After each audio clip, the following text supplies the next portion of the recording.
వైద్య విద్యకు సంబంధించి కీలకమైనటువంటి అంశాన్ని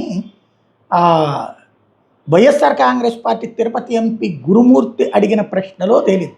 ఈ గొడవలు ఇవన్నీ జరుగుతున్నప్పుడు అంతా ఆ చర్చే నడుస్తుంది. కానీ నేను ఆల్రెడీ నా వీడియోలో ప్రస్తావించాను. అసలు మెడికల్ సీట్లు ఎన్ని పెరిగినాయి, మెడికల్ కాలేజీలు ఎన్ని పెరిగినాయి, మెడికల్ హాస్పిటల్ ఎన్ని పెరిగినాయి, 77 ఏళ్లలో ఈ 14 ఏళ్లలోనే ఎందుకు పెరిగినాయి, మోడీ అంత సీరియస్గా దృష్టి సారించి దాన్ని డైవర్ట్ చేసే నాటకాలు ఆడుతున్నారు అన్నట్టుంది.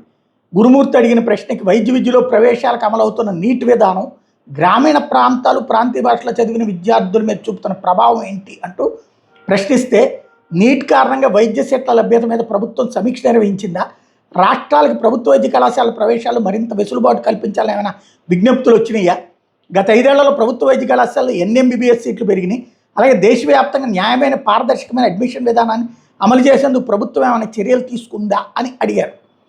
ఇప్పుడు చాలామంది కాంగ్రెస్ నుండి వచ్చిన వాళ్ళు వైసీపీలో ఉన్నారు కాబట్టి వాళ్ళు మోడీ ప్రభుత్వం మీద ద్వేషంతో నీట్లోని ఆ ఆవేశపరుల అబద్ధాలనే చర్చిస్తున్నారు తప్పించి నిజాలు చర్చించట్లేదు. ఈ టైంలో కేంద్ర ప్రభుత్వం ఇచ్చిన ఆన్సర్ క్లియర్. ఇక్కడ నడ్డా లిఖితపూర్వక సమాధానం. జాతీయ వైద్య కమిషన్ చట్టం 2019 ప్రకారం MBBS, BDS తదితర వైద్య కోర్సుల ప్రవేశాలకి నీట్ యూజీనే దేశవ్యాప్తంగా ఉమ్మడి ప్రవేశ పరీక్ష కొనసాగుతున్నది. విద్యార్థుల సౌలభ్యం కోసం ఇంగ్లీష్, హిందీతో పాటు తెలుగుతో సహా మొత్తం 13 భాషల్లో నీట్ పరీక్ష నిర్వహిస్తున్నాం. ఇదివరకు మనోళ్ళు తమిళనాడు వెళ్తే ఇంగ్లీష్లోనే రాయాలి, లేదా కర్ణాటక వెళ్తే కన్నడ భాష, లేకపోతే ఇంగ్లీషు, తమిళనాడులోనైనా అట్లాగే. ఎందుకు మనకి ఇక్కడే తెలుగులో మనకు ఉంటాయి, ఇక్కడ ఇంగ్లీష్లోనే ఉంది.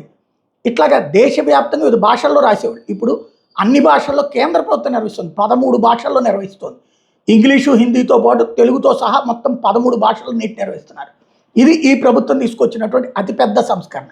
ఇదే కాకుండా 2022-23లో 99,463 సీట్లు ఉన్నాయి MBBSలో. అదే ఇప్పుడు 26-27 నాటికి 1,39,489 సీట్లకి పెంచామన్నటువంటిది నడ్డా తేల్చి చెప్పారు. గత 5 ఏళ్లలో మొత్తం 40,026 MBBS సీట్లు పెరిగాయని చెప్పుకొచ్చారు. అలాగే MCC మెడికల్ కౌన్సిల్ కమిటీ ద్వారా అఖిల భారత కోట, ఎయిమ్స్, జిప్మర్, కేంద్ర విశ్వవిద్యాలయాలు, డీమ్డ్ యూనివర్సిటీల సీట్లకి కౌన్సిలింగ్ నిర్వహిస్తున్నాం. రాష్ట్ర కోటా సీట్లకి రాష్ట్ర ప్రభుత్వాలే కౌన్సిలింగ్ నిర్వహిస్తున్నాయి. కాబట్టి వాళ్ళ అధికారాలను ఎక్కడ మేము లాక్కోలేదని చెప్పింది కేంద్రం. రాష్ట్రాలకు ప్రవేశాలు మరింత వెసులుబాటు కల్పించాలనే అంశం మీద మాకు ఎలాంటి నిర్ణయం మమ్మల్ని ఎవరు అడగలేదు అని తేల్చి చెప్పింది. రాష్ట్రాలకు దాంట్లో మార్పుని ప్రభుత్వం ఇంకా కొత్తగా ప్రకటించాల్సిన అవసరం అందువల్ల రాలేదని చెప్పింది. ఇది అసలు నిజాలు నీట్.